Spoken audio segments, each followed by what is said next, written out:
Boa tarde a todas e todos. É um prazer recebê-los para esse nosso terceiro evento do ciclo Escola é muito mais que escola. Essa é uma série de 4 encontros semanais. O primeiro foi com a participação do professor Miguel Arroio, tratando da importância da centralidade do aluno.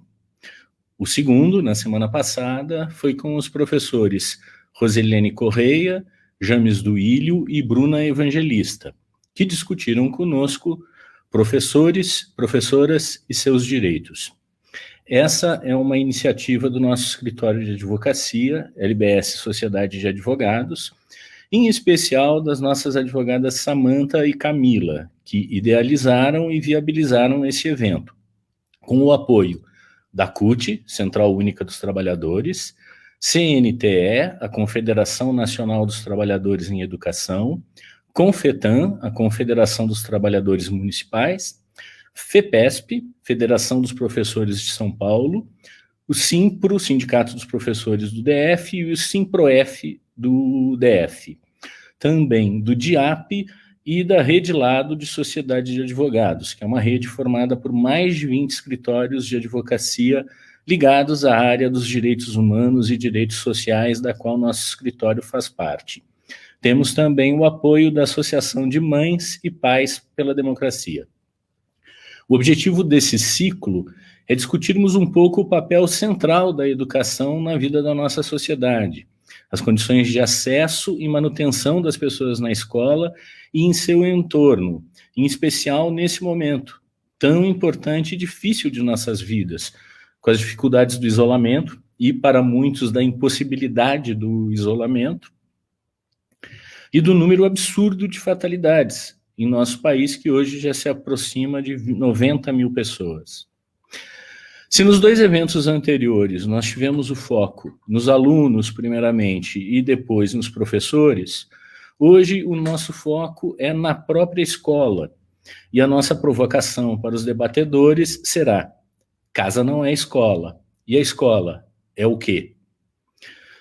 Os vídeos dos eventos anteriores estão disponíveis nas nossas redes sociais e podem ser assistidos por quem não teve oportunidade ainda. E também em outras plataformas que a Ariane Enck, advogada do escritório, que estará dividindo comigo as tarefas de apresentação, vai contar para vocês mais tarde. Ariane? Olá a todos, boa tarde a todas e todos. Gostaria de agradecer muitíssimos aos professores que se dispuseram a conversar hoje conosco. Também eu gostaria de agradecer a você que está nos assistindo, sejam todos muito bem-vindos. A nossa conversa hoje, ela terá duração de aproximadamente 1 hora. Faremos 2 blocos de perguntas e também queremos saber a sua opinião aí de casa. Você pode participar encaminhando uma mensagem, um comentário, uma pergunta no chat do Facebook e do YouTube da LBS. Antes de passar a palavra para os professores, para que façam as suas considerações iniciais, eu vou ler rapidinho o currículo de cada um deles. Primeiramente, o professor Wagner Romão é doutor em Sociologia pela USP, professor do Departamento de Ciência Política da Unicamp, coordenador do Núcleo de Pesquisa em Participação, Movimentos Sociais e Ação Coletiva. É presidente licenciado da Associação de Docentes da Unicamp, a do Unicamp. O professor Celso Napolitano é presidente da FEPESP, Federação dos Professores do Estado de São Paulo. É também presidente do DIAP, Departamento Intersindical de Assessoria Parlamentar. Como autor, publicou Matemática para Economia e Administração, em coautoria com o professor Oscar Guerri, e coordenou a edição do livro O Negócio da Educação, a aventura das universidades privadas na terra do capitalismo sem risco. A professora Aline Kerber é socióloga, especialista em segurança pública, diretora executiva do Instituto Fidedigna, associada plena do Fórum Brasileiro de Segurança Pública, presidenta da Associação Mães e Pais pela Democracia e autora de vários livros e artigos sobre prevenção à violência, gestão de informação e educação. Também possui uma coluna no Brasil de Fato. Começando com o professor Wagner, boa tarde, professor. Eu passo a palavra para suas considerações iniciais e já faço a primeira provocação. Casa não é escola. E a escola, professor, é o quê? Boa tarde, Ariane. Boa tarde, Nilo, Celso, Aline. Parabenizar primeiro a LBS Advogados, todas as entidades que compõem essa rede, né, de aprendizado, de democracia, de pensar sobre a escola, extremamente importante nesse momento que a gente está vivendo. Ariane, eu acho que responder essa pergunta, queria remeter um pouco àquilo que a gente veio vendo, né, a escola sofrer nos últimos anos, né? A gente viu o crescimento de movimentos de ataque à escola, né? Ataques obscurantistas, né? Ataques assim, de uma inspiração quase que medieval de controle, né, da escola como um espaço da liberdade, o espaço da diversidade, o espaço da pluralidade, o espaço, né, do aprendizado a partir das diferenças, né, enfim, da pluralidade das opiniões da sociedade, enfim, né, Aí eu nem vou aqui citar os movimentos, né, mas a gente viu iniciativas tanto da sociedade como dos próprios governos, né, e determinadas bancadas no legislativo, enfim, que atuaram para tentar controlar a escola. Eu acho que a gente precisa entender o porquê disso, né? Infelizmente, esses movimentos têm pautado esse ataque à escola num sentido de preservar determinados valores tradicionais, valores conservadores, né? Tentar preservar as suas crianças, né, e jovens para os seus próprios valores, né? E acho que a escola é exatamente aí que está a beleza do significado da escola, né? Da escola como esse espaço de encontro, desse espaço onde o aprendizado se faz exatamente nas diferenças, né? Um aprendizado que é sempre compartilhado, de experiências que são experiências diversas, né? As crianças, os jovens se encontram na escola a partir das suas próprias, enfim, das suas próprias experiências de vida, né? Das suas próprias origens familiares, raciais, enfim, né? De diversas origens, né? Acho que aí a escola pública tem um apelo muito importante também às escolas privadas que têm essa percepção, né, de que é na pluralidade que as crianças vão aprender melhor, que os jovens vão aprender melhor, vão aprender não só os conteúdos, mas vão aprender a ser cidadãos e cidadãs de uma sociedade livre e democrática. Professor Celso, boa tarde, é um prazer recebê-lo, o senhor que tem acompanhado os eventos anteriores conosco nos chats, no YouTube, no Facebook, agora está aqui conosco dividindo, e eu gostaria de lhe fazer a mesma provocação que a Ariane fez ao Wagner, e pedir que o senhor desse seu cumprimento inicial para todos e respondesse para a gente, casa não é escola? E a escola é o quê? Boa tarde, doutor Nilo, boa tarde, Ariane. Eu queria, antes de mais nada, cumprimentar a Aline, cumprimentar o Wagner, com quem eu divido aqui esse espaço. Espero estar à altura dos meus dois companheiros. E também parabenizar a LBS e a Rede Lado por esta iniciativa. É muito importante essa discussão neste momento em que estamos vivendo, completamente diferente de tudo que aconteceu nas nossas vidas até agora, com uma grande parte ou a maior parte, ou todos os alunos em atividades remotas e os professores também.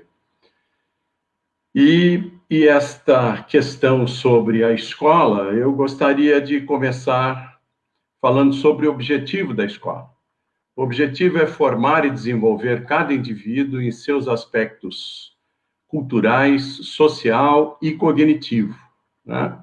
E vou começar por onde o Wagner terminou, dizendo que a escola é o lugar onde as pessoas se encontram. Aí a diferença da casa, né? A família é o encontro de pessoas, ou é o local das pessoas que têm ligações biológicas, ancestrais, legais, afetivas, vivem ou viveram sob o mesmo teto. Essas famílias todas, o produto, as crianças, os jovens que vêm dessas famílias levam as suas experiências para dentro da escola, né? Desde 1789, quando foi criada a primeira escola pública na França, e logo depois, com a Revolução Francesa, né, depois em 1792, quando as escolas foram declaradas laicas, a escola é efetivamente o espaço democrático de encontro de todos os núcleos familiares, para que, a partir dessa diversidade toda, com a orientação e o estímulo, a provocação dos docentes, dos professores e das professoras, possam se desenvolver plenamente, né? E foi reconhecido isso em 1948 pela ONU, na sua resolução, que diz que todo ser humano tem direito à instrução, que será gratuita, pelo menos nos graus elementares e fundamentais. A instrução elementar será obrigatória. A instrução técnica profissional será acessível a todos, bem como a instrução superior, dizia a ONU, esta baseada no mérito. E que foi plenamente consagrada na Constituição Cidadã de 1988, depois de 25 anos de obscurantismo, no seu artigo 205, que fala sobre a educação como sendo um direito de todos e dever do Estado e da família, que será promovida e incentivada com a colaboração da sociedade, visando ao pleno desenvolvimento da pessoa, seu preparo para o exercício da cidadania e a sua qualificação para o trabalho. Ora, não há outra maneira, a não ser com liberdade total, com democracia, com apego e apreço à diversidade, que se prepara uma pessoa, que se prepara cidadãos e cidadãs conscientes do seu papel na sociedade e críticos e capazes de promover o desenvolvimento de um país que se considera livre e soberano. Por isso que, assim como Wagner, esses movimentos todos que visam a tiranizar a escola, que visam a manietar a função do professor, todos eles são odiosos e detestáveis.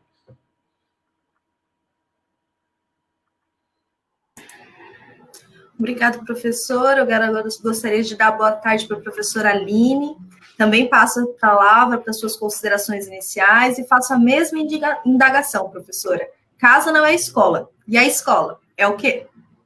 Olá, boa tarde. É prazer estar aqui com vocês.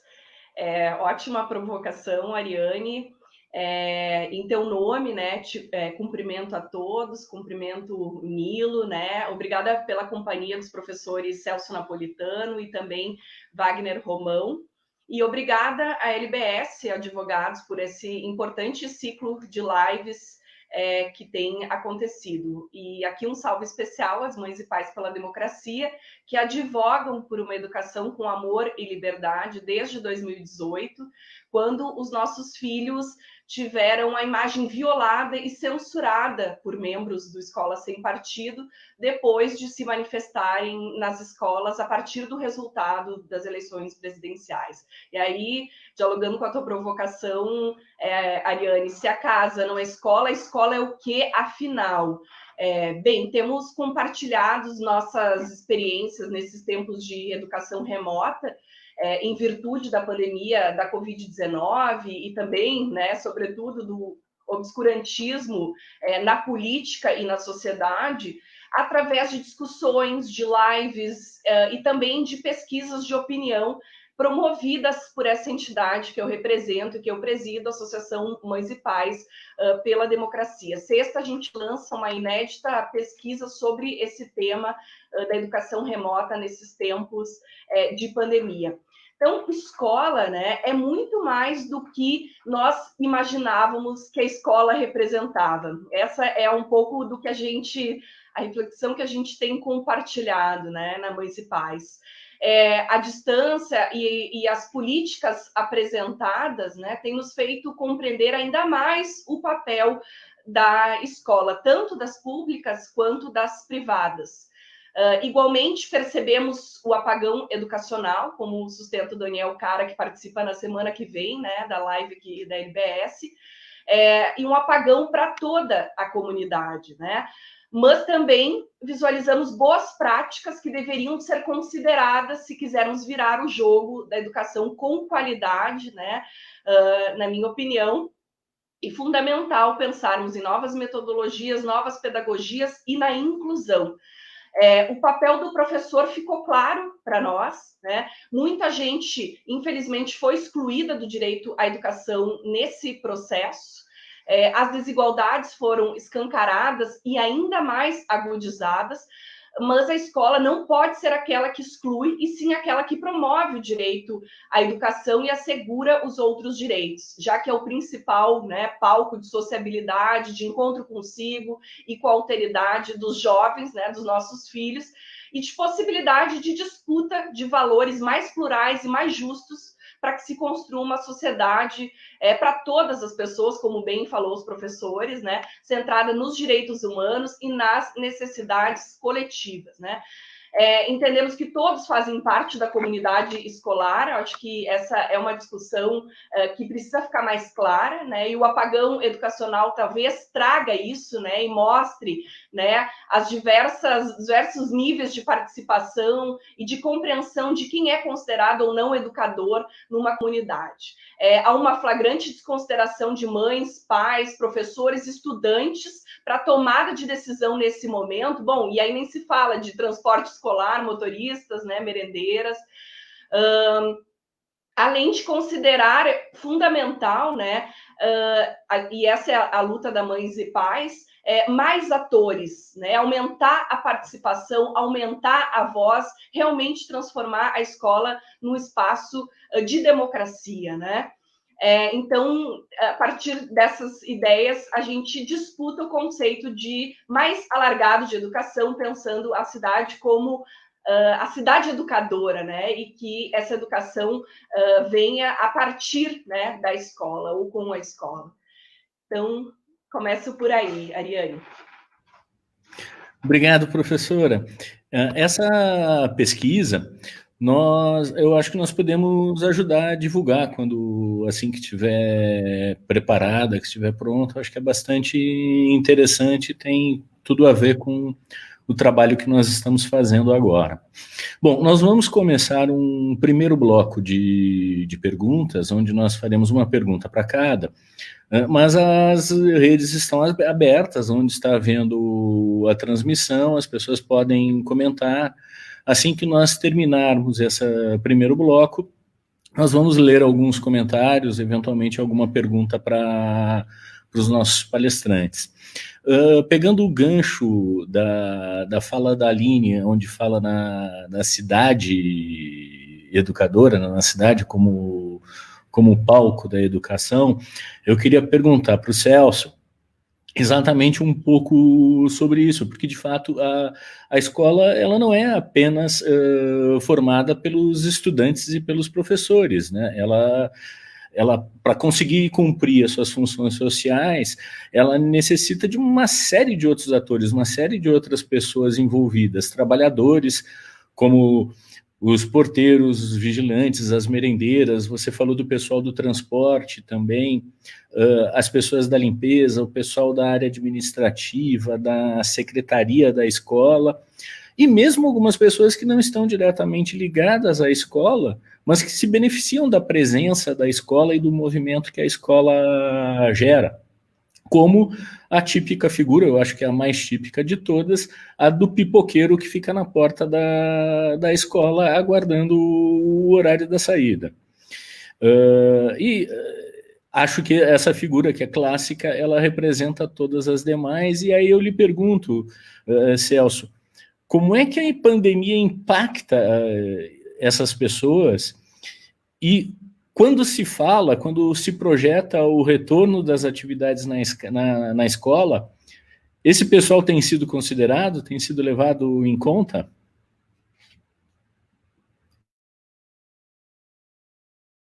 O som, professor Celso. A gente sempre esquece. Obrigado, Nilo. Obrigado. Desculpa. Na minha fala inicial, eu só esqueci de agradecer as pessoas que estão aí nos ouvindo, que estão nos vendo. Muito obrigado por estar nos acompanhando. Mas, Nilo, essa pergunta realmente é muito pertinente, importante, mas também muito abrangente, né? Toda a comunidade envolvida no processo de ensino-aprendizagem, na minha concepção, todos eles são educadores. Todas as pessoas envolvidas nesse processo são educadores. Desde daquela pessoa que recepciona os alunos na porta da escola, até as pessoas que fazem toda a manutenção, de modo a que as crianças, os professores, a comunidade toda se sinta confortável, se sinta bem, a equipe pedagógica como um todo, a direção, a coordenação, os docentes, lógico, a equipe de apoio, a equipe da burocracia, entre aspas, da secretaria, da direção da escola, e a comunidade em geral. A comunidade em geral deve se beneficiar também do trabalho da escola, né? Todas as pessoas que estão envolvidas nesse trabalho. O pessoal do transporte, né? Os meus filhos iam de perua para a escola. A educação começava dentro da perua, né? Com a interação entre os colegas, entre as crianças na escola. Meu filho era muito pequeno, e ele era o primeiro a ser apanhado e o último a ser deixado. E eu morava um tanto quanto distante da escola que o meu filho cursava. Nesse período, um amigo dele, que também era um dos primeiros a ser apanhado, quase vizinho, e um dos últimos a ser deixado, estava numa série antes do Marcelo, né? Numa série à frente do Marcelo. Pois, durante o período da perua, o Marcelo aprendeu a ler sozinho, com o André. E aí a escola teve que fazer todo um trabalho pedagógico para o Marcelo, que quando chegou o momento dele ser alfabetizado, ele sabia ler, mas não sabia escrever. O trabalho que era feito pelo motorista da perua, pelo famoso tio, né, que era o motorista da perua, já iniciava um trabalho de educação. Marcelo passava 45, 50 minutos dentro da perua. A cidade de São Paulo é muito grande, né? E ele ia para essa escola exatamente porque o pai dele tinha bolsa de estudo na escola, porque o pai dele era professor dessa escola. Então, era mais vantajoso. E era uma escola muito boa, é uma escola muito boa. E ele foi alfabetizado nessas condições. Então, todo esse pessoal todo tem uma participação e uma importância muito grande no processo, na relação ensino-aprendizagem. Inclusive as famílias, inclusive as comunidades. Eu, uma vez, lembro de um amigo meu que fez todo o planejamento para dirigir uma escola privada, que estava iniciando num determinado ponto. Os alunos não correspondiam aos estímulos dos professores, E aí ele procurou fazer uma reunião com os pais dos alunos. E nessa reunião com os pais dos alunos, ele perguntou quantos pais de alunos assinavam jornais, e só 2 levantaram a mão. Ele falou, bom, peraí, eu vou ter que trabalhar agora com vocês e não com os seus filhos, porque eles também têm que fazer parte de todo esse trabalho de comunidade, todo esse trabalho que a comunidade tem que ter na relação de ensino-aprendizagem. As escolas públicas têm que ter uma importância também muito grande na comunidade. Eu, particularmente, lamento muito que as escolas públicas estejam fechadas no final de semana. Deveria ser o espaço de congraçamento da comunidade.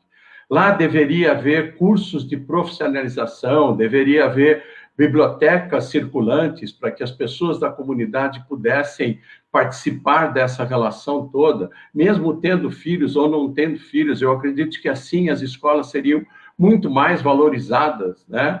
E os possíveis casos de vandalismo seriam também minimizados em função do acolhimento daquele prédio escolar à comunidade toda, né? A comunidade tem que ver a escola como um equipamento de esporte, um equipamento de lazer, um equipamento de cultura, clubes do livro, saraus, músicas, conversas, deveriam ser estimuladas nos prédios escolares, um grupo de atores no sentido de participantes do processo cultural, né, e de artistas, efetivamente, poderiam assumir esse trabalho mantido pelo Estado nos finais de semana para congraçar a comunidade.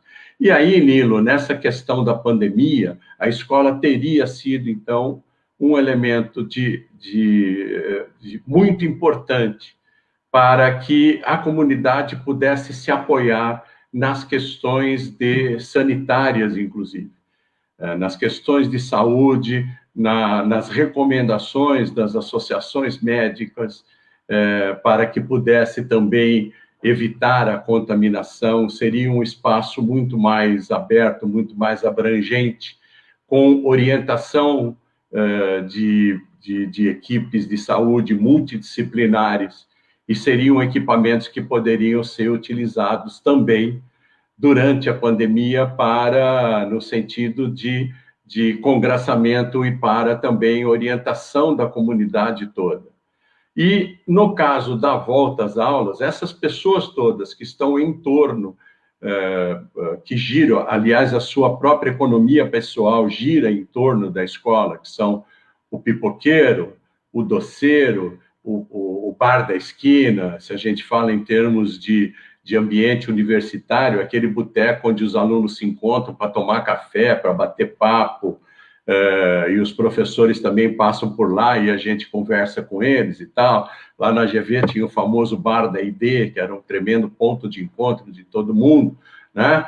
E aí essas pessoas sofreram muito também com a questão econômica, o próprio tio da perua, né? O próprio esquema de transporte e tal. E elas também têm que ser levadas em consideração na questão da volta, né? Porque voltar à escola não é como, sem fazer juízo de valor algum, não é como você reabrir um comércio, reabrir uma agência bancária, reabrir uma concessionária, não. Tem todo um trabalho que tem que ser desenvolvido pela comunidade, né? E aí, infelizmente, a escola não faz parte da comunidade, é uma pena, né? Realmente é muito triste isso, mas por toda a comunidade, para o acolhimento dessas crianças, desses jovens e das famílias, né? Então, tem que ser levado em consideração a opinião dos docentes, a opinião dos trabalhadores que não são docentes das escolas, também sem juízo de valor, desde o porteiro até a merendeira e o pessoal da direção, o pipoqueiro, o tio da perua, etc., para que todos eles tenham o único objetivo, que é o acolhimento dessas pessoas. Por exemplo, tem um profissional da área da saúde que pouco é lembrado na questão da volta dos professores, que é o fonoaudiólogo. Como é que o professor vai trabalhar 4 ou 5 horas com máscara, utilizando máscara? Como professor, também a parte do psicológico, psicólogo, como o professor vai poder interagir com os alunos ou promover uma determinada uma interação, né, e não determinada, uma interação que faz parte da relação de aprendizagem, mantendo a regra sanitária. Na minha opinião, é muito difícil que isso aconteça ainda agora, nesses próximos meses. E é muito difícil que isso ocorra sem a participação de toda a comunidade envolvida na relação de ensino-aprendizagem. Por isso que a federação que eu presido, a Federação dos Professores, em nome dos 25 sindicatos integrantes e dos 160 mil trabalhadores representados em todo o estado de São Paulo, do ensino, desde o ensino infantil até a educação superior, nós ingressamos com um pedido de mediação no Ministério Público do Trabalho para que houvesse uma comissão multidisciplinar perante os representantes das escolas, dos mantenedores das escolas, que pudesse estabelecer protocolos além dos sanitários, protocolos psicológicos, protocolos terapêuticos, e que possa também ouvir toda a comunidade envolvida nesta relação. Muito obrigado, professor. O senhor estava comentando, eu também sou, embora seja de uma cidade do interior, também andei de perua. O bom e velho tio, eu lembro até hoje o nome dele, era o tio Batata. E ele efetivamente faz parte da minha formação. Eu cresci, saí da cidade e eu consigo lembrar até hoje o nome dele, eu sei o que ele fazia. Ele fez parte um pouco do que eu sou hoje, né? E é uma pena, porque com a pandemia, muitas escolas elas fecharam definitivamente as portas, e muitas dessas pessoas também vão ser impactadas com isso. Puxando esse gancho, eu já quero fazer a pergunta para o professor Wagner Romão. Professor, as escolas estão fechando, principalmente as de educação infantil, reduzindo a oferta de vagas, e essa diminuição vem acompanhada também da diminuição de renda das famílias. E a consequência vai ser, óbvia, uma pressão na busca de vagas nas escolas públicas. Como que o senhor tem percebido esse movimento, dessa busca, dessa pressão sobre as escolas públicas que, como disse o professor Celso, muitas vezes não tem toda essa estrutura, está sendo um pouco mais esquecida? É isso mesmo, Ariane. Eu acho que nós vamos ter, né, esses governos que nós vamos ter eleições, né, muito provavelmente as eleições serão mantidas, pelo menos o calendário eleitoral está colocado aí para o dia 15 de novembro, né, no primeiro turno, e os governos municipais eles vão ter uma tarefa muito difícil, né? A gente sabe que, acho que teve uma notícia muito boa nas últimas semanas, acho que foi semana passada, né, a aprovação do Fundeb na Câmara dos Deputados, né, do novo Fundeb, um Fundeb vitaminado, né, com mais recursos, permanente, né, com uma melhor distribuição dos recursos, inclusive, chegando a municípios que não recebiam e vão passar a receber nos próximos anos, mas o desafio vai ser muito grande, porque essa mudança ela não se faz de uma hora para outra, né? O que a gente vai ter que acompanhar é como é que vai ser a recuperação econômica, né? Se as escolas, se os pais e mães, né, que optaram por tirar os filhos da escola privada e encaminhar para a escola pública, vão ter capacidade para retornar, se quiserem, claro, né, para retornar as crianças e jovens para a escola privada. Eu penso que a tarefa do Estado, né, ela deveria ser, ou né, a de acolher essas crianças, né, porque as famílias elas não podem ficar... Em primeiro lugar, eu acho que o ideal seria, né, que o Estado tivesse condições de abrigar a totalidade das crianças e jovens, né, que quisessem, ou que quiserem, cujas famílias quiserem, deixar os filhos na escola pública, né? A escola pública ela é um ambiente ela é um ambiente mais democrático, por natureza, né? Porque na medida em que ela abriga todas as classes sociais, ou pode abrigar todas as classes sociais, todas as raças, todas as origens, né? Enfim, todas as questões que as crianças trazem, que as crianças vivenciam, acho que isso está muito mais diverso, é muito mais diverso na escola pública, né? Eu também estudei escola pública, vim de uma cidade do interior do Paraná, onde a escola pública tinha uma qualidade muito boa, e eu me lembro que assim, o entender a sociedade, né, o entender a diversidade da sociedade, ela se faz desde o primeiro ano, né, desde o pré, né, desde o jardim da infância, né, onde as crianças vão podendo ter compreender que o mundo é muito diferente da casa delas, né, ou é muito mais amplo do que a casa delas. Então, acho que esse elemento vai ser um elemento crucial, né. E acho que aí tem uma questão muito importante, que é como a escola pública, né, ela pode trazer as pessoas, né, para a gestão, né, exatamente o que o Celso estava mencionando, né, o princípio da gestão democrática, ele é um princípio muito forte, né, ele tem que ser um princípio preservado, né, pelos governos. E vejam, a comunidade ela precisa ser estimulada também a participar, né? Não é qualquer conselho de escola, não é qualquer associação de pais e mestres, né, que é atrativa, né? Então existe toda uma dinâmica, né, a ser implantada, né?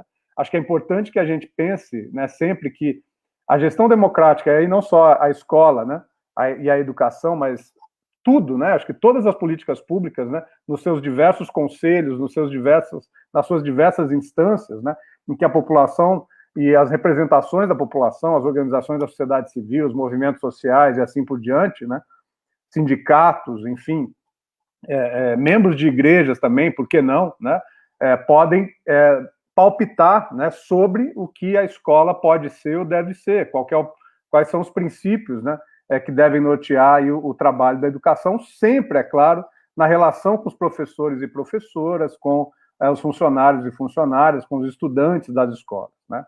Infelizmente, a gente vê que por muitas vezes o princípio da gestão democrática ele é atropelado, né?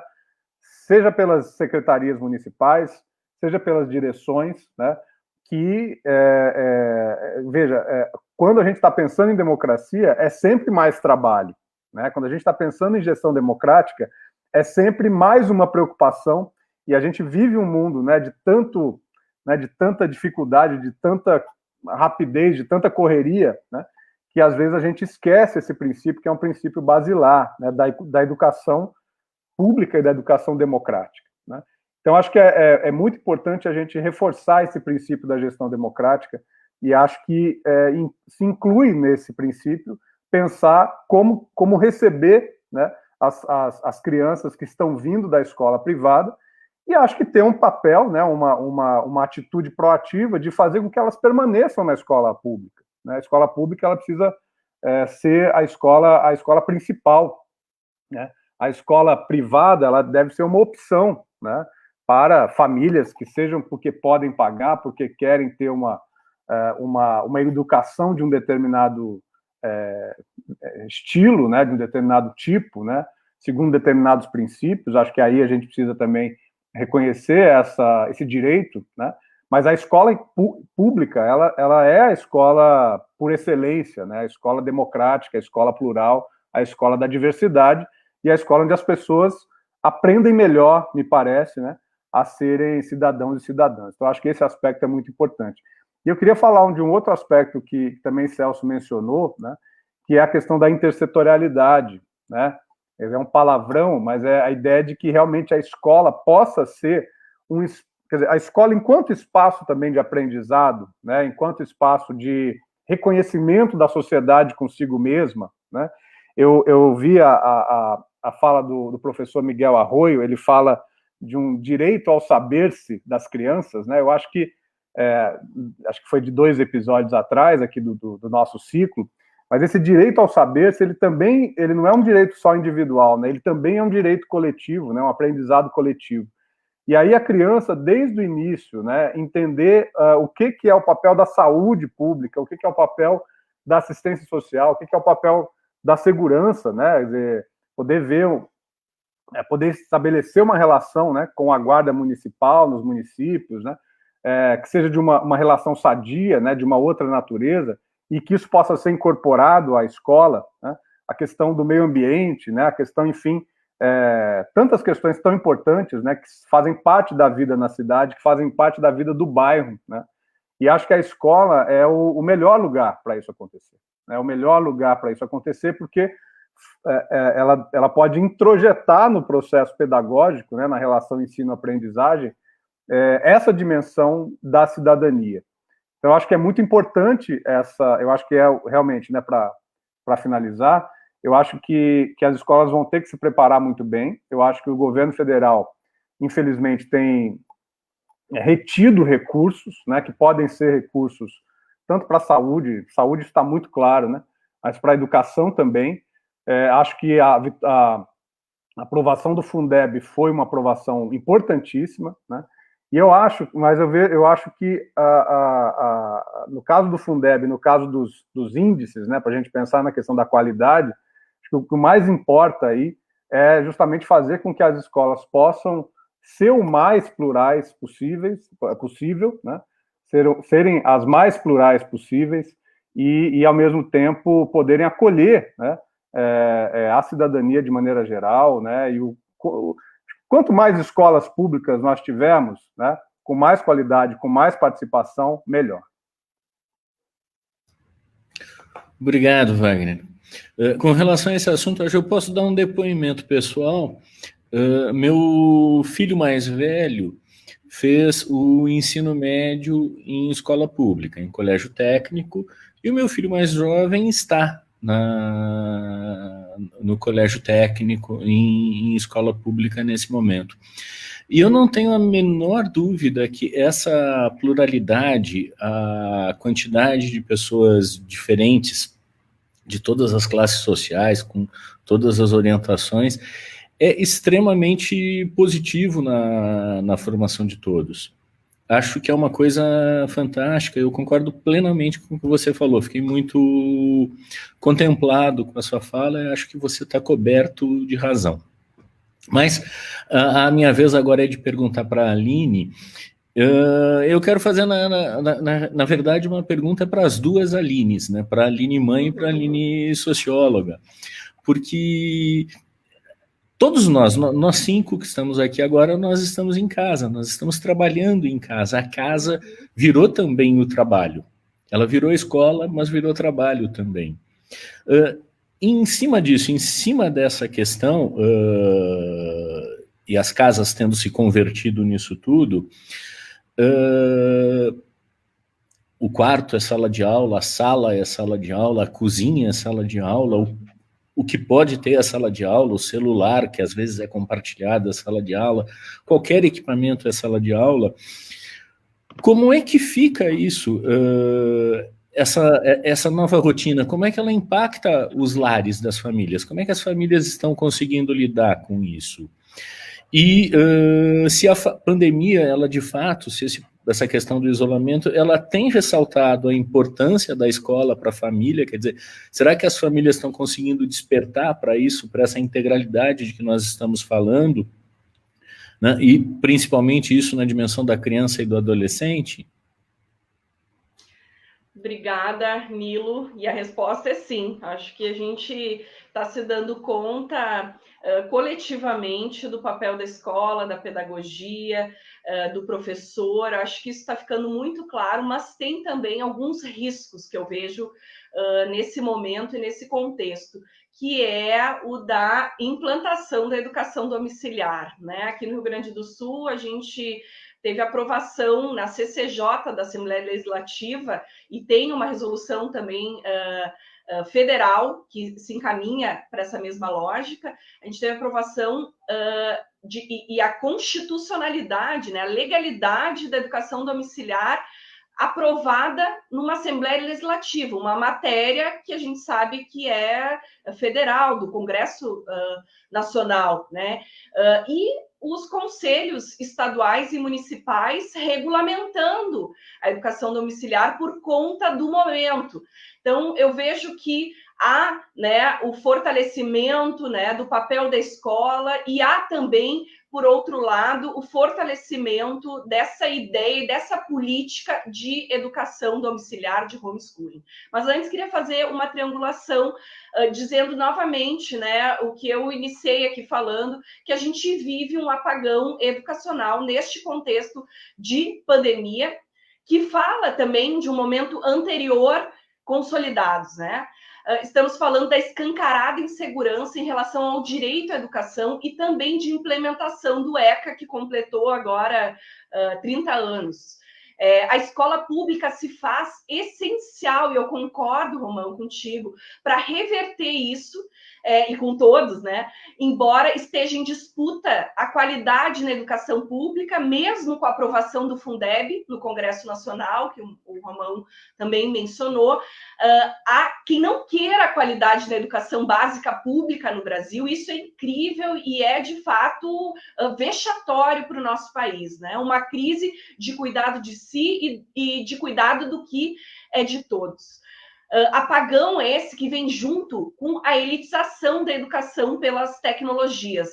Aulas remotas e EAD, e como uma política geral nos estados e municípios, na minha opinião, essa elitização, né, da educação pelas plataformas fracassou, pois milhares de alunos foram e estão excluídos da educação. Por um lado, pensando na rede privada, que é a menos afetada com esse apagão, mas mostrou que alguns privilégios não são tão privilégios assim, porque nossos filhos, aí o meu filho mais velho, de 14 anos, estuda numa escola privada, numa grande escola privada aqui de Porto Alegre, eles vivem hoje a overdose de aulas online, né? O que tem trazido desinteresse e falta de sentido no processo de ensino e aprendizagem. Isso, para mim e para mães e pais, está muito claro, né? A partir desses debates que a gente desenvolve, porque não é possível transplantar a sala de aula para a sala de casa. Não é só ligar a câmera e fazer como a gente está fazendo aqui. Isso não dá certo, né? Os alunos, o que acontece? Se conectam, né, nas aulas, mas voltam a dormir ou vão fazer outras coisas, os professores ficam ali sozinhos. Internet também é um problema, né? Banda larga não é tão realidade assim. E mesmo falando, né, das nossas casas, dos privilegiados, muitas vezes falta espaço de estudo, né, um espaço reservado, computador também é algo que é compartilhado numa família, e, além disso, o conteudismo ficou muito mais evidente para nós que estamos aqui também acompanhando esse processo, né? E mostra para que serve sobretudo, né, esse conteudismo e o foco que se dá para provas e também toda a formação voltada para as seleções. Educação está voltada, está claro isso, para o ingresso, né, na universidade, está muito estruturada nisso, mesmo com nuances mais e menos conteudistas, considerando, inclusive, a escola pública. E eu vou explicar já por que isso, né?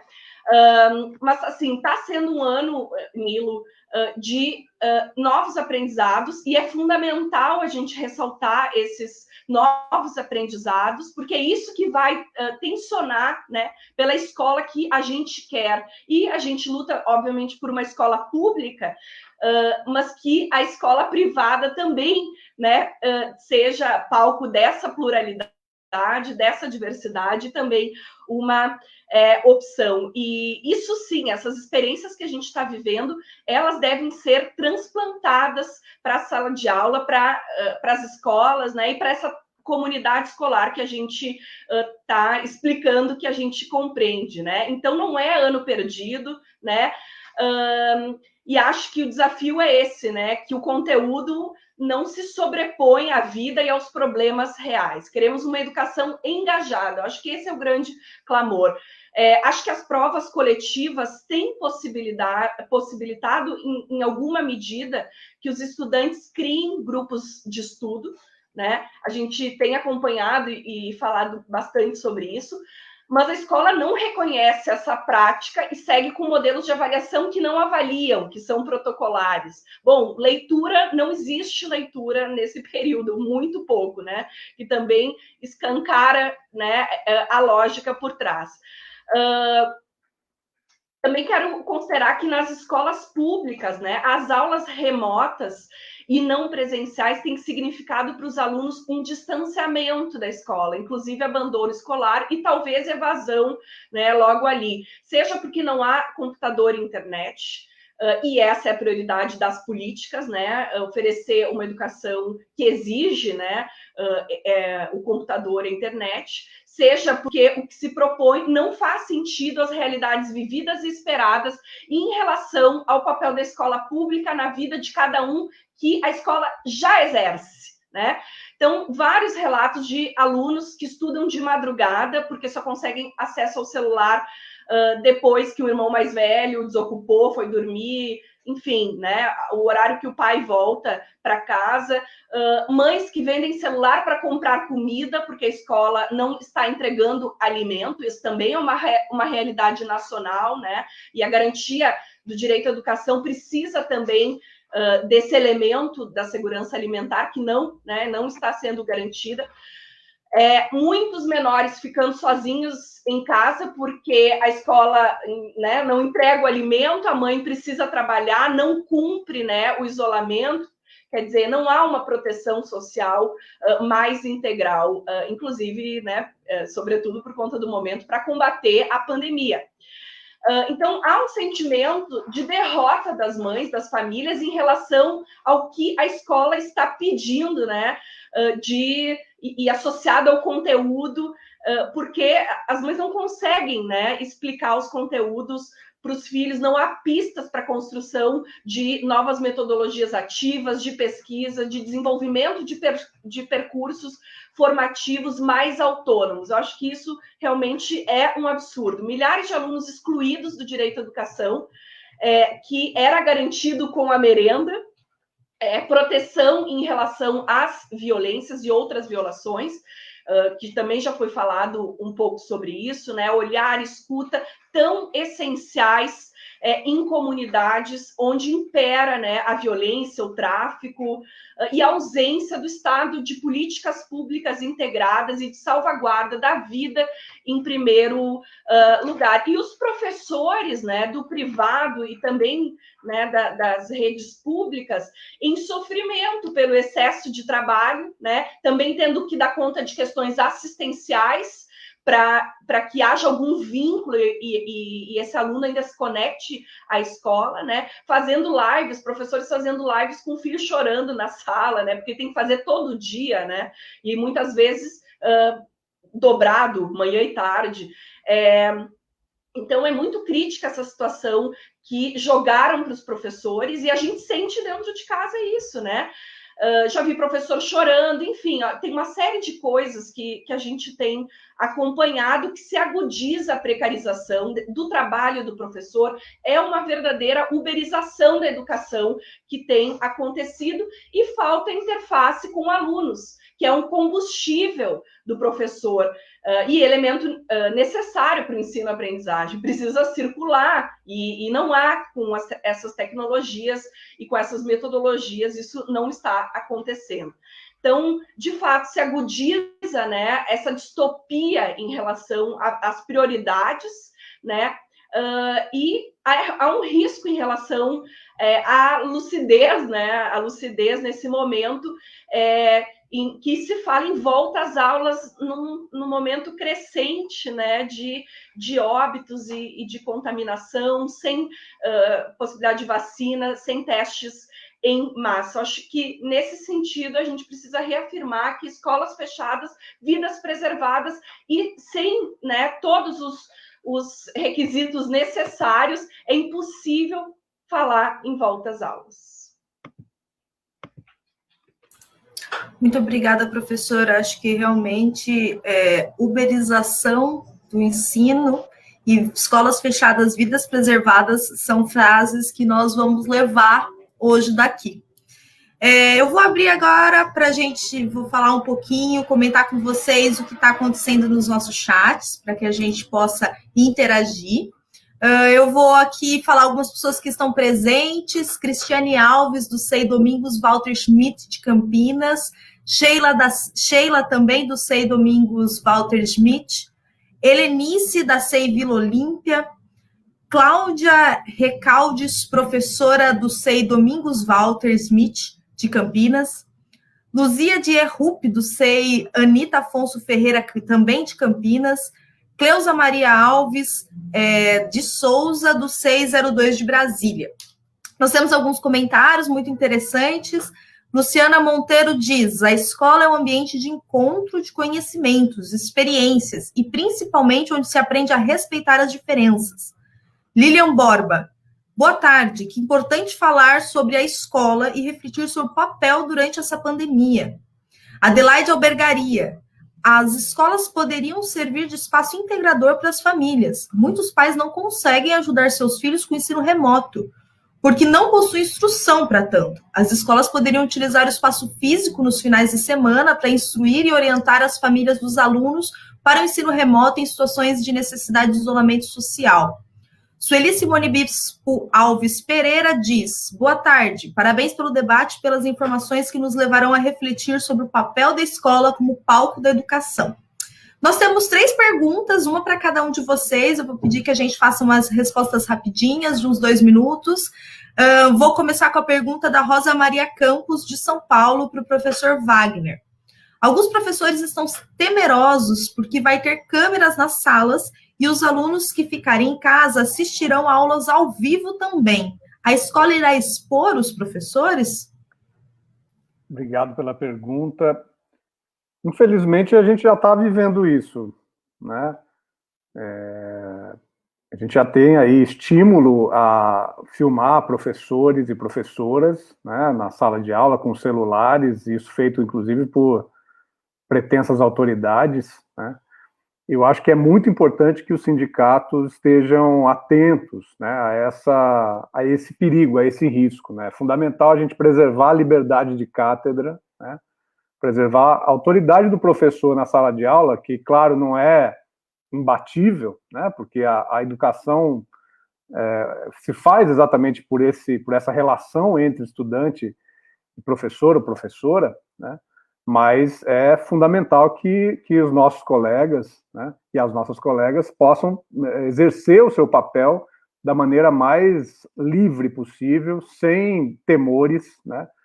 Eu acho que é muito importante que nesse retorno a escola preserve o seu lugar, né, como um espaço aprazível, como um espaço em que as pessoas estejam com gosto, né, com amor, com carinho pelas crianças e vice-versa, né, das crianças com os professores e professoras. Então, eu acho que esse tipo de questão tem que ser realmente muito combatida, né, e acho que é fundamental que os sindicatos também, portanto, tenham, né, claro, as direções das escolas tenham essa percepção, né, e também os sindicatos a preservar esse direito do trabalho digno, né, para professores e professoras. Obrigado, Wagner. Nós temos outra pergunta para o Celso, do Álvaro Klein, nosso grande amigo gaúcho também, como a Aline, que sempre acompanha, está junto com a gente, é um advogado trabalhista brilhante. Ele pergunta: o estabelecimento de protocolos que ultrapassem os estreitos limites dos protocolos sanitários e de saúde, no caso referido pelo professor Celso, de psicologia e fonoaudiologia, por exemplo, estão sendo trabalhados ou preparados pelo Estado e pelas redes de escolas particulares para vencer o desafio do retorno às aulas presenciais? Muito obrigado ao Álvaro pela pergunta. É exatamente isso que não acontece, Álvaro. tanto os comitês formados pelo governo do estado, pelas prefeituras, por agrupamentos de escolas particulares, pelo sindicato dos mantenedores de escolas particulares, não levam em consideração a opinião dos educadores e muito menos essas questões que vão além dos protocolos sanitários, que são muito importantes, mas que no caso da escola, principalmente para crianças e jovens, eles são precários, porque é preciso que haja um acolhimento muito mais abrangente, e aí, como disse o Wagner, com muito mais carinho, muito mais atenção, muito mais amor, tanto pelos alunos como pelas famílias, que as famílias têm que ter uma segurança para deixar as crianças da escola, quando ocorrer a volta, que eu repito, estou também concordando com a Aline, que ainda não é o momento, mas quando isto acontecer, no novo normal, é preciso que haja toda essa questão e todo esse cuidado e com todos os profissionais de uma comissão multidisciplinar na área da saúde, que possa discutir esses temas. E é por isso, pela insensibilidade, tanto das autoridades, quanto, e no caso nosso, que representamos professores de escola particular, tanto das autoridades, repito, como com os mantenedores das escolas particulares, é que nós ingressamos no Ministério Público do Trabalho, solicitando uma audiência onde haja uma mediação do próprio Ministério Público do Trabalho para que esses protocolos sejam estabelecidos. Estaremos envolvendo também o setor público, não é... Você, como advogado trabalhista, sabe que não é a instância para o professor ou para a professora, para os profissionais da educação do setor oficial, mas nós procuraremos envolver também, convidando a Comissão de Educação da Assembleia Legislativa, na pessoa de sua presidenta, que é a professora Bebel, que também é presidenta da POESP. Então, nós procuraremos trabalhar para que haja essa interação entre a escola particular e a escola pública, para que o retorno, quando for possível, com todas as condições sanitárias de segurança, ele também leva em consideração esses outros fatores. Muito obrigada, professora. A última pergunta vai para a professora Aline, é do Gabriel Siqueira. Muito se diz que existe uma movimentação em escala mundial para transformar a escola numa espécie de apêndice da empresa. Nesse cenário, não há espaço para o caráter coletivo e emancipatório da educação. Na realidade, só há espaço para uma perspectiva profissionalizante, individualista, rentável e mercantil. Assim, resta a grande dúvida: a pandemia será o elemento que vai acelerar o modelo neoliberal da escola, ou, por outro lado, será o momento de retomar a discussão sobre o papel da educação no processo de emancipação social? Pergunta maravilhosa, Gabriel. Eu espero que a gente possa construir uma escola do século XXI, que de fato seja emancipadora, né? Emancipadora de todas as vidas e de todas as trajetórias. Então, eu tenho acompanhado assim, várias experiências e eu acho que tem alguns legados, né, que essa pandemia nos deixa, e um deles é de perceber, né, de fato, a importância da pedagogia, a importância do professor, a importância de ter uma educação mais aplicada, né, de repensar os tempos, né, com essa ideia de calendário escolar e também com ano letivo. Então, muitas questões estão sendo repensadas, o adiamento do Enem é um símbolo também importante, né, nesse tensionamento, mas é preciso fazer a resistência, é preciso fazer a luta. Eu acho que os novíssimos movimentos sociais, como a Associação Mães e Pais pela Democracia, cumpre esse papel, né, inclusive fazendo advocacy, né, junto aos tomadores de decisão, aos formadores de opinião, tem tensionando as estruturas e fazendo as instituições se movimentarem. E a escola é a principal delas, né? A gente precisa tensionar para que tenha, de fato, uma escola voltada, né? Uma escola centrada nos direitos humanos, uma escola do século XXI, aberta, né? Criativa e que viva e explore essa diversidade para que a gente encontre coletivamente soluções para os nossos problemas, sobretudo para a desigualdade, para a pobreza e para a violência. Obrigado a todos, obrigado pela rapidez nas respostas. Nós temos mais alguns comentários.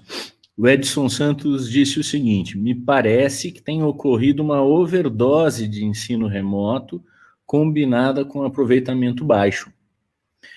A Inês Martina Lurch disse: parabéns pela iniciativa, esse debate é necessário e fundamental para que possamos compreender com clareza o momento pelo qual estamos passando.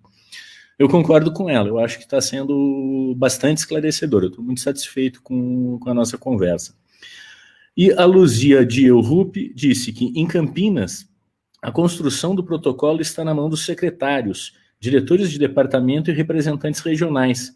Os profissionais das escolas não fazem parte da comissão. É uma situação realmente terrível. Mas nós vamos começar o nosso segundo bloco de perguntas, e eu vou começar direto perguntando para o Wagner, mas aproveitando um pouco o que Celso e a Aline nos falaram. Porque o Celso disse da necessidade que ele sente que as escolas públicas poderiam ocupar mais o espaço, utilizar os finais de semana para atividades, para trabalhar melhor junto com a comunidade.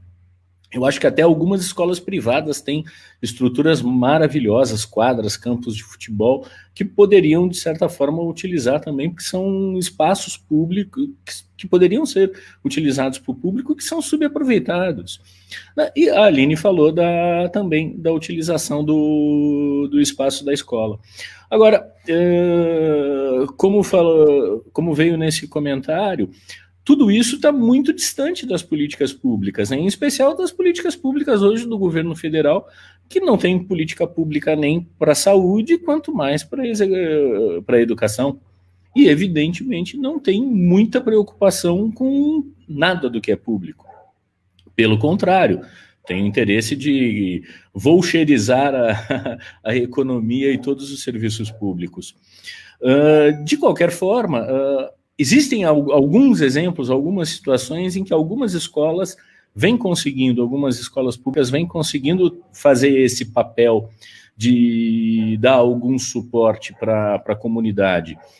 A gente ouviu alguns casos de distribuição de cestas básicas, de roupas, brinquedos. Isso é papel mesmo da escola, Wagner? Eu queria que você dialogasse um pouco com isso que foi dito e respondesse ao final qual é a importância, de fato, de utilizarmos a escola como um desses centros de referência, como um centro de amparo à comunidade. Obrigado, Nilo. Queria mandar um abraço para o pessoal de Campinas, para as professoras, professores, né, porque estão dominando aqui a nossa live. Um abração para todas e todos. Eu penso que sim, Nilo. Eu acho que a escola é para ser dessa forma, né? Eu acho que não é uma questão apenas de serem espaços subaproveitados, né? Eu acho que, vejam, aqui eu queria dialogar também, sobretudo com professores e professoras profissionais da educação, né? Porque às vezes quando a gente reforça esse tipo de aspecto, né? Veja, a realidade dos profissionais que atuam na escola pública, né? Ela é uma realidade de um trabalho, assim, estafante, né? De 40 horas semanais, de 50 horas semanais, de preparação de aulas, né? De correção de provas, né? De atividades de atividades de orientação pedagógica. Ser professor, ser professora é uma atividade, assim, que exige muito, né? Das pessoas que atuam. A gente não tem final de semana, né? Então, assim, falar de preencher o espaço da escola, sobretudo nos finais de semana, né, ou também horários, enfim, à noite, enfim. Tudo isso tem que ser pensado, mas tem que ser articulado a uma proposta de política pública consistente, né?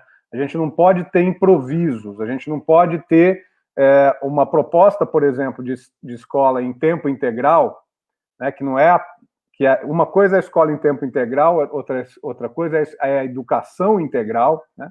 Acho que até é um conceito muito mais forte, né, e muito mais decisivo para a gente pensar a formação, né, da criança, do jovem, do adolescente. Mas a gente precisa pensar, né, que nós precisamos ter mais pessoas trabalhando, nós precisamos ter mais recursos, nós precisamos ter mais formação dos nossos quadros, nós precisamos ter mais respeito para os quadros profissionais, né, professores, professoras, trabalhadores e trabalhadoras de maneira geral do campo da educação, né? Nós precisamos, aí a coisa se extrapola para além do campo da educação também, né? Nós precisamos fazer com que, se a gente está esperando essa integração, né, do esporte, da cultura, né, das atividades de saúde, né, se a gente está querendo aproveitar a escola como esse espaço, né, integrador, né, da vida na comunidade, da vida na cidade, nós não podemos improvisar. Eu acho que esse é um aspecto importante, né? Nós precisamos ter uma preocupação que seja por não se refere a um Estado mais forte, mas um Estado mais poderoso, no sentido de que ele possa, né, ter mais recursos para isso, que ele possa contratar mais gente, né? O que nós vimos nos últimos anos foi exatamente o contrário, né? As pessoas se aposentando e a universidade não contratando, a escola pública de educação básica não contratando, né? Então, a gente tem uma redução nos quadros, né? Aqui em Campinas, por exemplo, na educação infantil, a gente tem uma redução muito forte das vagas e também das pessoas que trabalham, né, nesse campo. Então, é fundamental que a gente pense, sim, né, nessa integração da escola à vida comunitária na sua extrema diversidade, né, mas que a gente também esteja preparado para exigir do Estado, né, uma escola com mais recursos, né? Uma escola com mais recursos. Então, essa é a ideia que eu acho que é muito forte, né? Então, concordo com essa visão, mas acho que ela não pode ser uma visão de improviso. Ela tem que ser uma visão de uma outra abordagem, né? De mais recursos, não só financeiros e orçamentários, mas também de recursos em termos de formação de pessoal, de mais contratação, né, de você ter quadros profissionais que possam fazer essa relação, não só na educação, não apenas na educação, mas também nos outros setores.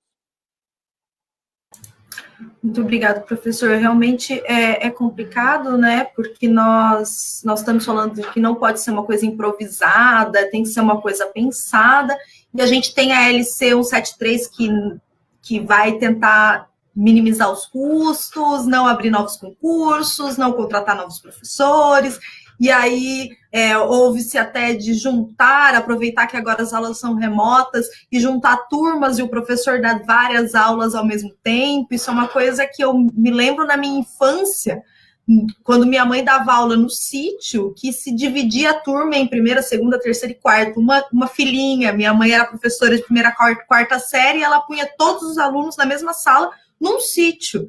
Isso na minha infância, a gente parece que está retroagindo em vez de evoluir, né?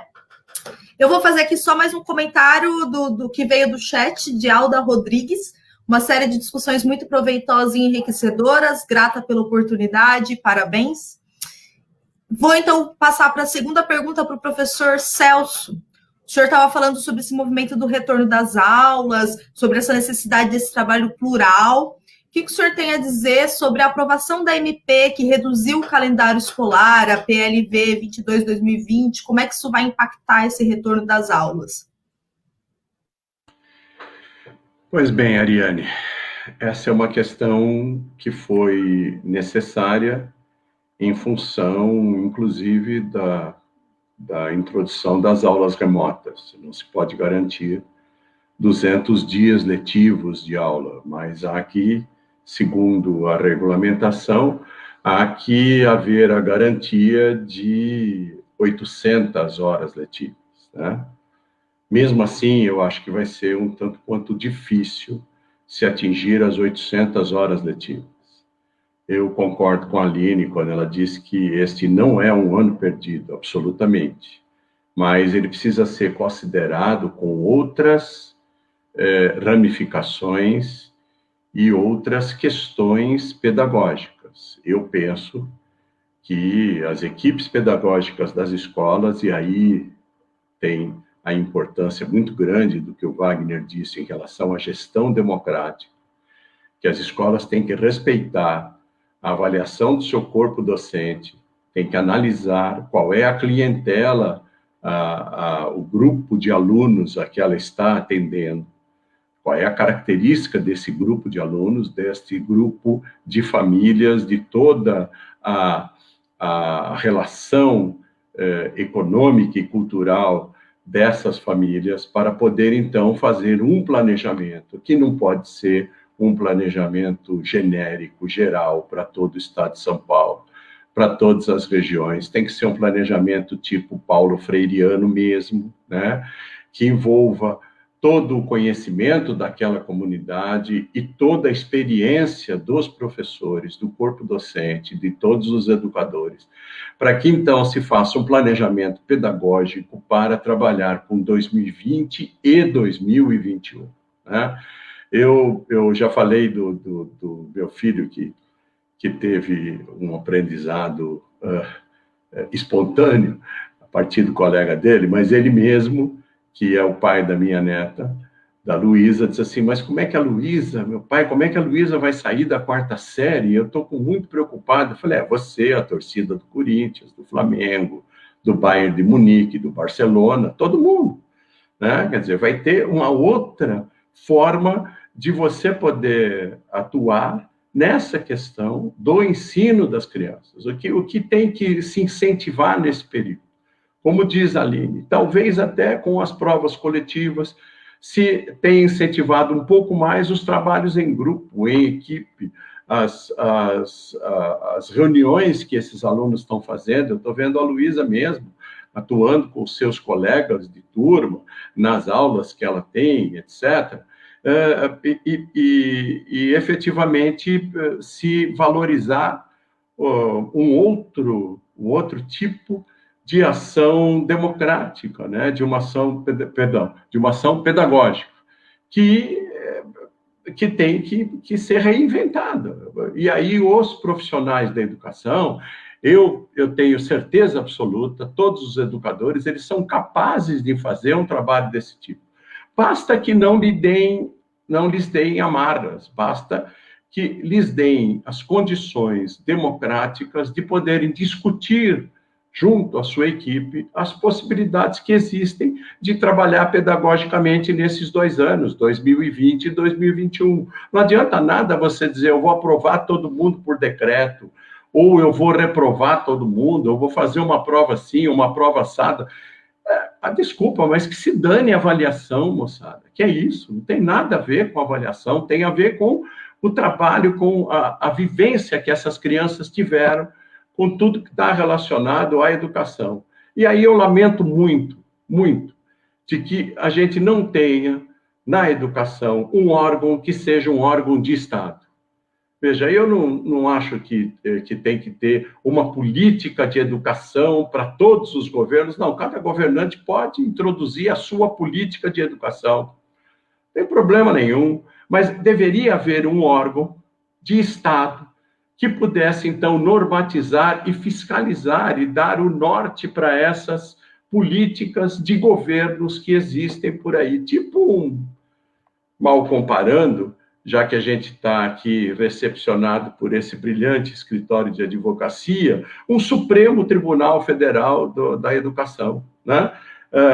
Que o Conselho Nacional de Educação fosse um órgão de Estado e não de governo, que fosse composto por pessoas do mais alto gabarito, de notório saber pedagógico, de notório saber educacional, e não só pessoas que sejam nomeadas por governantes de plantão, ou porque defendem algum tipo, alguma ideologia, ou deram algum apoiamento num determinado momento de uma campanha, ou como existe hoje no Conselho Nacional de Educação, um órgão recheado de mantenedores de ensino particular.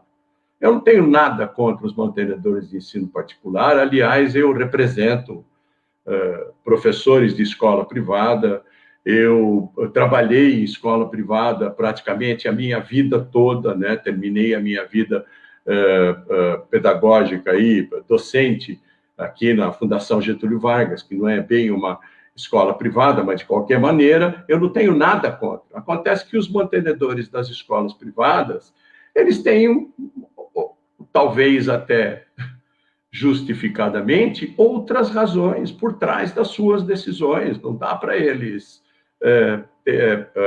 conduzirem uma política de Estado para a educação e nem de fiscalizarem a liberdade que existe constitucional, a liberdade ao ensino privado. Escola privada não é concessão do Estado. Escola privada não é um canal de televisão ou de rádio, etc. É garantido o direito à escola privada constitucionalmente. Mas é garantido o direito à escola privada na Constituição também no mesmo artigo, no parágrafo, sob a supervisão e a fiscalização de qualidade de um órgão de Estado, não de governo, de Estado. Então, o que ocorre, tanto no governo estadual quanto no governo federal, é que os conselhos, eles são de pleno preenchimento, né, de plena indicação do governante de plantão. Então, eu particularmente considero que não existe a menor possibilidade de você ter uma política educacional que permaneça para o país, ou para o estado, ou para o município. Aqui em São Paulo é assim, em alguns outros estados não, existem formas de indicação já, lugares determinados, etc. Mas no estado não, um projeto de lei nesse sentido está parado na Assembleia Legislativa há muito tempo, né? Sem interesse algum de vê-lo aprovado. Então, esse é basicamente o que nós temos que discutir nessa questão, né? Fora todo que cerca, né, o gasto governamental em relação à educação, fora a PEC, que já se transformou em emenda constitucional de teto de gastos, né? Eu fugi um pouco da sua questão, Aline, e agora vou voltar a ela. Então, não importa que ser um pouquinho mais abrangente, né? Mas vou retomar agora, dizendo que não importa o número de dias letivos, o número de horas letivas, importa efetivamente que um trabalho pedagógico seja feito com foco na educação, com foco nos jovens, com foco na comunidade, e que em 2021 este trabalho seja completado. Nós teremos que fazer um trabalho de 2 anos pedagogicamente, né? E eu estou falando isso na educação básica. Na educação superior é um pouco mais, entre aspas, tranquilo o trabalho em educação à distância com os jovens, embora as escolas estejam exagerando muito nesse sentido. A Ariane lembrou a questão do sítio da mãe dela, né, que colocava 4 fileiras, primeira, segunda, terceira e quarta série, e as escolas, os mantenedores de ensino superior, e que são os grandes empresários mercantis, né, grupos de educação, né, que estão mercantilizando o ensino superior, com essa pandemia, infelizmente, perceberam que as barreiras físicas podem ser quebradas. E eles agora não estão enfileirando, eles estão ensalando. A palavra do momento é ensalamento. E eles estão colocando todos os alunos de um mesmo nível, mesma série de um determinado curso em salas virtuais, nas plataformas de ensino à distância, e que isso está provocando um verdadeiro pavor por parte dos alunos, além do mais, quebra de contrato, etc. e tal, e, infelizmente, provocando demissões de professores. Tem uma rede educacional em São Paulo que demitiu simplesmente 50% do corpo docente. E eu quero saber como é que ela vai funcionar no semestre seguinte, com 50% do corpo docente apenas. Sob os olhos complacentes e cúmplices do Conselho Nacional de Educação, infelizmente. Até por isso eu gostei da sua sugestão da criação do Supremo Conselho Federal de Educação.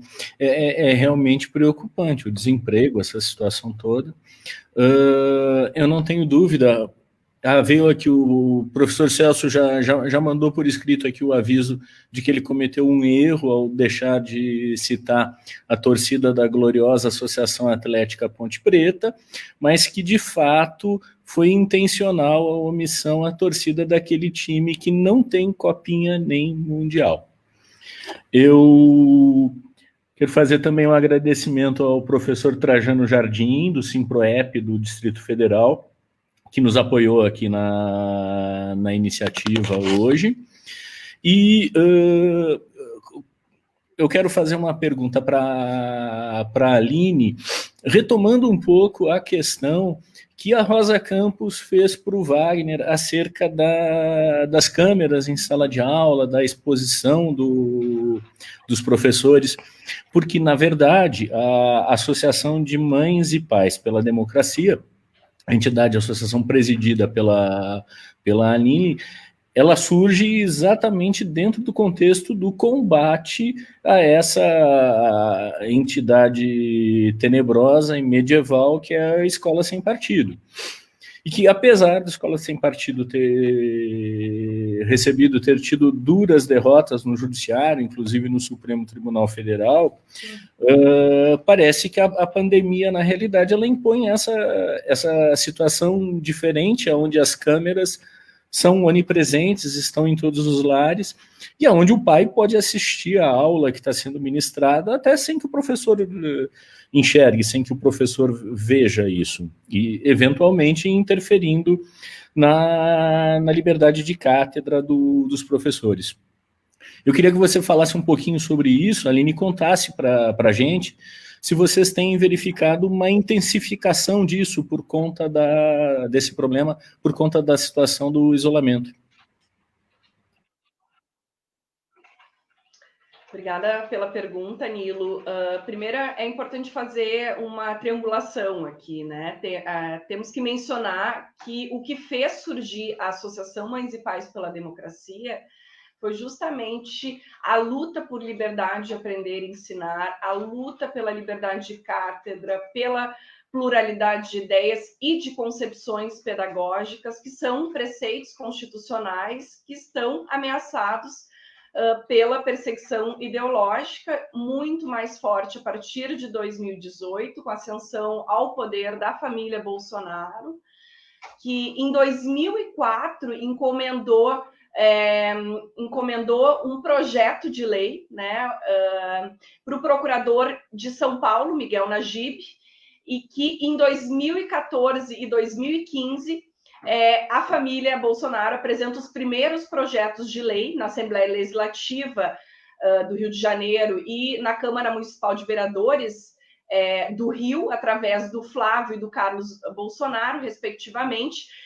E esse movimento ele surge em resposta aos debates do Plano Nacional de Educação, que considerava à época as questões étnico-raciais, de gênero, de sexualidade na educação, e também no contexto das políticas afirmativas. Aqui no Rio Grande do Sul tivemos ataques, muitos. Na Câmara de Vereadores de Porto Alegre a gente conseguiu barrar, depois de aprovada uma lei do Escola Sem Partido, na Justiça, né? E os ataques, eles acontecem em vários níveis, sobretudo simbólico, porque não se tem como implementar, né, essas políticas. E na escola, na maior escola privada de Porto Alegre, onde acontece, né, a maior resistência, os membros do Escola Sem Partido vieram com faixas, cartazes na frente da escola, né, para reivindicar, enfim, a demissão de professores. E aí, fazendo um parênteses, né, políticos eleitos na frente da escola, que se dizem sem partido, movimento Escola Sem Partido. Na verdade, é a escola do pensamento único, é isso que eles defendem, né? Esse deveria ser o nome do movimento, inclusive, na minha opinião, e que eles criassem um partido sem escola para legitimar essa política de cerceamento do debate de ideias, né? E escola não combina com censura, né? Eles fizeram essas manifestações para dizer, por exemplo, né, que maristas sim, marxistas não. Então deixam evidente, né, que eles querem uma ideologia e outra não. Nós, da Associação Mães e Pais pela Democracia, nós, pais democráticos, mães democráticas, queremos todas as ideias em debate. Não aceitamos a exclusão de nenhuma ideia, mesmo ideias conservadoras, de direita, nós queremos o debate e não acreditamos que exista na educação doutrinação, e não há nenhum caso comprovado, evidenciado, né, de doutrinação ideológica. Então, a gente defende a gestão democrática, há mecanismos internos e há mecanismos externos, caso haja, né, uma suposta doutrinação pela tal de audiência cativa e por entenderem que alunos, como disseram aqui no Rio Grande do Sul, esses membros do Escola Sem Partido, são HD em branco. Nós não entendemos dessa forma os nossos filhos, eles são ricos e carregam para a escola e fazem essa interconexão de valores, de ideias, enfim. E tem o Ministério Público para fazer o controle externo, né?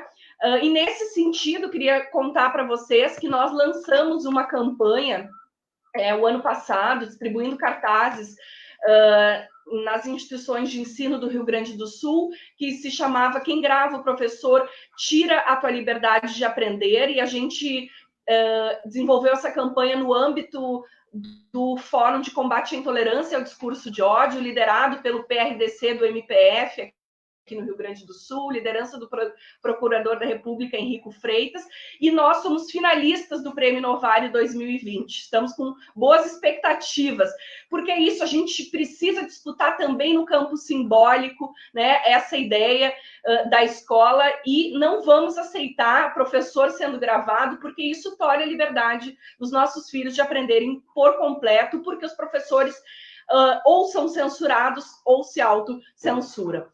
Então, mas, enfim, há novamente, nesse momento, né, um reforço, uma insistência em relação aos ataques aos professores com patrulhamento ideológico sistemático, exposição de professores, de alunos, com criação de memes nas redes, né, em todas as redes, isso parece que se intensificou. Aqui no Rio Grande do Sul, tivemos ataques recentes, cibernéticos, de cunho racista e antigênero, que flertam, né, com as ideias do Escola Sem Partido, professores da URGS, da UFSM, de institutos federais. Então, funciona assim, os hackers invadem, né, a atividade online, com ameaças, com xingamentos e deboches, sempre com esse cunho racista e sexual e de defesa do atual presidente, e eles silenciam e acabam o debate, tá?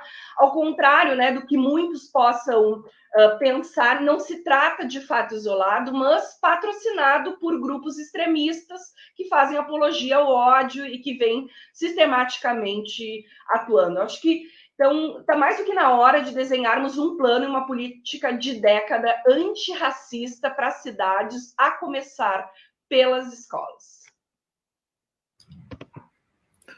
Muito obrigado, Aline. Eu fico extremamente satisfeito com a sua fala e gostaria de parabenizá-la e a todos os membros da Associação de Pais e Mães pela Democracia, porque eu acho que a luta pela democracia é exatamente isso, ela pressupõe o diferente, ela pressupõe a disputa de ideias, ela pressupõe a disputa pela hegemonia do espaço público, mas há determinados princípios que têm que estar colocados na mesa. Eu tenho que ouvir, eu tenho que ser ouvido, e o combate ao racismo, eu acho que é uma das coisas mais importantes na nossa sociedade no dia de hoje, não tenho a menor dúvida disso.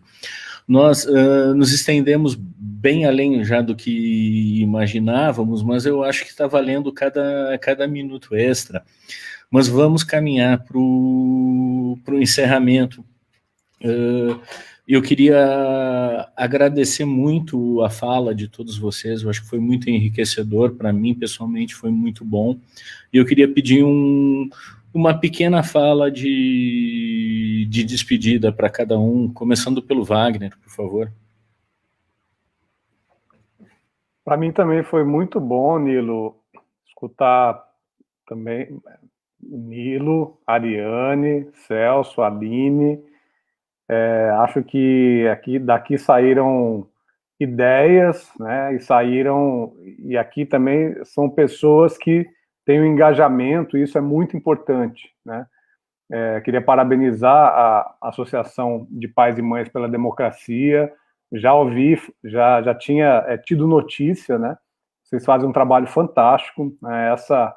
Essa luta, ela é uma luta que está sendo travada em todos os municípios brasileiros, ou certamente quase todos, né? E acho que é muito importante que nesse momento a gente esteja muito juntos, né? E firmes na defesa de uma escola democrática, plural, né? Diversa, né? Antirracista, antimachista, né? Em que se discuta, né? Questões de gênero, em que as crianças possam, desde o início das suas vidas, né? Se formarem enquanto cidadãos e cidadãs plenos, né? Queria então agradecer, foi uma honra para mim, né, participar desse ciclo, e fico à disposição para uma próxima oportunidade. Um abraço também às pessoas que nos assistiram.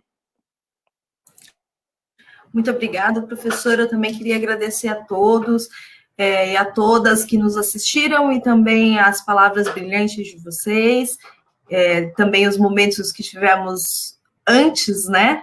Antes dos nossos treinos, nossas conversas, que resultaram no trabalho de hoje. E eu já abro a palavra para o professor Celso, agradecendo ele pelas palavras maravilhosas e por toda a paciência e trabalho conosco. Muito obrigado. Eu queria, em primeiro lugar, agradecer às pessoas que nos prestigiaram, que nos assistiram, e também a LBS, que nos proporcionou esse momento muito rico, né? Uma riqueza muito grande, e eu, particularmente, por compartilhar, por participar desta live, e também conhecer um pouco mais da Associação de Mães e Pais pela Democracia, que também já tinha ouvido falar, e fiquei muito feliz em poder participar aqui ao lado da Aline. O Wagner já é um velho conhecido, é uma pessoa brilhante, né? E que também me dá muita felicidade quando a gente participa de alguma atividade juntos, né? Como a Ariane colocou, foi muito gratificante os nossos encontros todos preparatórios. Eu agora tenho mais amigos, né? Aí na LBS, além daqueles advogados, aquelas pessoas que eu tinha contato, né? E eu quero dizer que a gente conseguiu falar de futebol, né? De alguma maneira o futebol apareceu, tá certo? Porque aí a ideia era fazer também uma mesa redonda, futebol e debate, e a gente quase chegou nisso daí. E a Ariane lembrou do tio Batata, e eu, por uma questão agora de politicamente correto, não quis citar o nome do tio da perua dos meus filhos, mas eu vou fazer sob pena de ser, inclusive, podendo até ser considerado racista, mas era o tio Preto, né? O tio Preto era o tio da perua lá, dos meus filhos naquela época, e ele adorava, e as crianças o adoravam também. Se o Marcelo aprendeu a ler antes da escola, com o colega dele na ida e na volta, o outro, meu filho, Luiz Fernando, aprendeu a dirigir com o tio Preto, né? E ele ficava ao lado do tio Preto e aprendeu a dirigir a perua do tio Preto. Ele já, com 10 anos de idade, já tirava o carro e tal, já fazia. Bom, deixando isso de lado, queria só colocar um pouquinho de descontração aqui. Eu quero também fazer minhas as palavras do Wagner em relação ao que aconteceu nesta live e a nossa atuação nesse sentido e os mesmos desejos em relação a uma escola livre, democrática e principalmente com democracia de gestão, com gestão democrática. A gente só pode ter uma escola renovada, só pode ter uma escola libertadora, se os educadores tiverem autonomia para discutirem os seus planos pedagógicos a partir da vivência que eles têm com os próprios alunos. Agradeço muito ao Nilo, à Ariane, a paciência que teve com a gente e a equipe a equipe da produção, que também a equipe foi muito paciente esse tempo todo conosco. Tive enorme prazer em ter esses encontros com vocês e ter esse encontro aqui com todo mundo. Muito obrigado, um grande abraço a todos e a todas. Nós que agradecemos, não tenho dúvida. Aline, muito obrigado pela presença e suas considerações finais, por favor. Também estou muito agradecida pelo compartilhamento, né, dessas reflexões, dessas experiências, né, com pessoas tão queridas e competentes. Então, acho que para fechar, queria voltar à ideia inicial. Escola serve para quê, afinal? Então, a gente pode refletir coletivamente aqui que a escola serve para garantir a educação de outros direitos, boa noite a todos além de sociabilidade, né, e competências socioemocionais que trazem vida, luz e alegria para os nossos filhos. Para mim, esse é o maior legado desse momento, na minha opinião, a gente perceber isso, né? E é a cruel pedagogia do vírus, como afirmou o Boaventura de Souza Santos. E também fundamental pensarmos em soluções pedagógicas. Os protocolos apresentados não falam sobre isso, e nem também em protocolos jurídicos que são fundamentais. Inclusão será o maior desafio, inclusão pensando em educação especial, inclusão digital, inclusão da diversidade, inclusão dos que têm outros direitos não assegurados. Acho que o Conselho Tutelar poderia agir mais nesse sentido, de forma, obviamente, integrada. Como falou o Romão, a Guarda Municipal é a polícia municipal preventiva que pode trabalhar como mediadora, né, de conflitos, conforme a Lei Federal 3.022 de 2014, cuidando do maior patrimônio das cidades, que são as pessoas, como diria o Eduardo Pazinato, meu companheiro, que iniciou aqui uma live junto comigo nesse momento.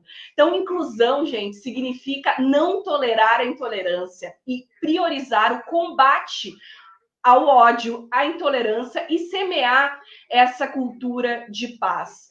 Isso pode significar fortalecimento dos valores democráticos e de uma escola cidadã voltada ao século XXI. Como disse recentemente o Renato Giannini, a gente precisa aumentar o afeto na educação e aumentar o afeto e a escuta também nesse retorno às aulas, trabalhando as competências da BNCC, sobretudo as questões emocionais, como prioridade. A gente quer filho mais engajados socialmente, que sejam instigados a pensar em soluções para os problemas reais da cidade. Aí tem hackathons, tem desafios, tem games. Uma escola do século XXI tem que olhar para isso, aberta, criativa, porque é preciso se reinventar, né? Cresce, com certeza, a intolerância e a censura na educação nesse momento, mas vinha nesse processo crescente, mas igualmente cresce a resistência. Isso eu queria dizer para vocês, né? Hoje, aqui em Porto Alegre, na Associação Mães e Pais pela Democracia, nós somos mais de 5.000 mães e pais de mais de 200 escolas. Nascemos no privado, mas temos muitas mães e pais de escolas públicas de Porto Alegre, região metropolitana de Porto Alegre e outras cidades polo do Rio Grande do Sul.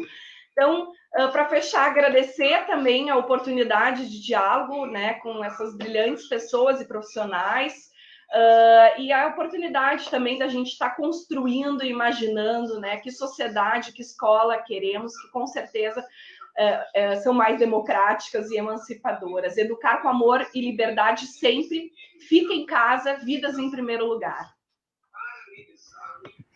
Muito obrigado. Então, por fim, eu queria reiterar o agradecimento a todos, a Celso, Wagner, Aline. Com certeza vocês contribuíram muito para todos que estão assistindo, para mim pessoalmente, para entender melhor e nos ajudar a dar cada vez mais valor à escola, à relação de ensino e aprendizado, à relação da escola com as famílias, com a comunidade, esse conceito de escola cidadã. Tudo isso é muito importante e muito valioso. Eu quero agradecer a todos que assistiram junto conosco, educadores, educadoras, temos dirigentes sindicais, advogados, amigos, minha prima Daniela, que está em Porto Alegre assistindo pelo canal da Associação de Mães e Pais pela Democracia, o pessoal da retaguarda que nos ajudou, a Samanta, a Camila, o Antônio, o Fernando Machado e seu time da Alecrim Tecnologia, o Flávio e o Tiago. Sem eles nós não teríamos feito esses eventos. E eu vou passar a palavra para a Ariane finalizar falando para a gente sobre o evento da semana que vem. Muito obrigado e boa noite a todos. Muito obrigada a todos e todas. Faço das palavras do Nilo as minhas. Foi realmente muito maravilhoso estar com vocês hoje. Na próxima quarta, para encerrar o nosso ciclo de conversas, nós vamos conversar sobre o papel do Estado sobre a educação. Nós já falamos sobre o aluno, já falamos sobre o professor, hoje discutimos a escola e vamos encerrar falando sobre o papel do Estado. Temos o prazer de receber o cientista político Daniel Cara, que inclusive foi citado hoje aqui pela professora Aline, e a professora Carolina Catini, da Faculdade de Educação da Unicamp. Com mediadores, os sócios da LBS, o Dr. Eduardo Súria e doutora Fernanda Jorge. Finalmente, não esqueça de seguir os canais das nossas redes sociais, LBS no Facebook, Instagram e YouTube. Também convido vocês a curtir, compartilhar e seguir o conteúdo produzido pelo professor Wagner Romão em seus canais no YouTube e no Facebook, pela TV FEPESP, também no YouTube, e pelo Facebook das Mães e Pais pela Democracia, principalmente para a gente poder ter acesso à pesquisa que vai ser lançada, conforme disse a professora Aline. Muito obrigada a todos e a todas, boa noite e até semana que vem.